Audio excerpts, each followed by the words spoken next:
तर आज आहे 179 माझ्या ट्रेडिंगच्या आणि फिटनेस जर्नीला.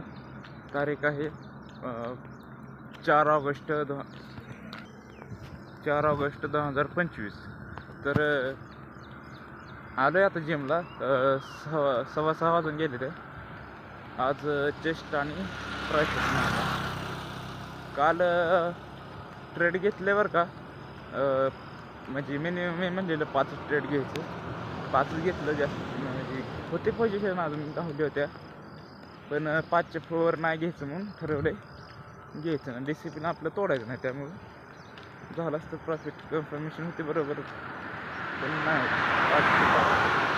काल सुरुवातीला लॉस झाला, नंतर संध्याकाळी झोपताना बघावं म्हणलं चार्ट नुसतं बघा ओपन करून. गावल्या पोझिशन थोड्याफार फुटून नाही तर मी काढलं रात्री स्क्रीनशॉट वगैरे. डोक्यातून नाही तसं फोटो काढायला द्यायचं नाही. बघा म्हणलं आता फोटो आहेत का, तर फोटो मी रात्री काढलेच नाही, डोक्यात नव्हतं. 2 पोझिशन घेतल्या रात्री झोपताना.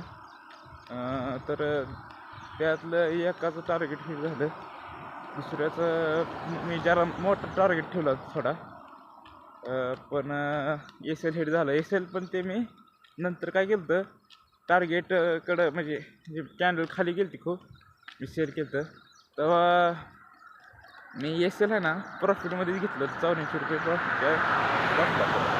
ते पण काय मायनसला नव्हतं गेलं, लॉसमध्ये होतं. मायनसमध्ये प्रॉफिटमध्ये 250 रुपये काय तर प्रॉफिटमध्ये आले एवढंच. आणि आज सकाळ मी उठलो, बघा म्हटलं स्क्रीनशॉट बघायला घेतलं मी. कालचं स्क्रीनशॉट घेतला बघा म्हटलं फोटो, तर नव्हतं. मग तेव्हाच मला पोझिशन ते फोटो टाकतो मी, पहिला फोटो आहे.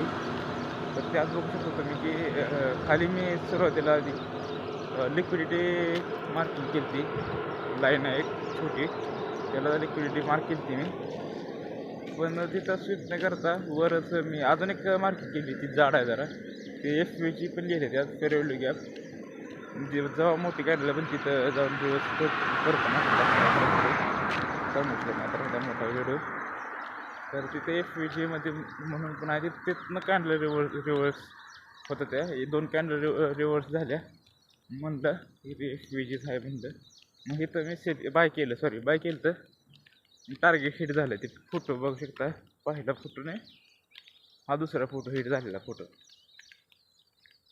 तर आणि कालचं प्रॉफिट झालेला पण हा 5 ट्रेडचा फोटो आणि आजचा. चला बाय.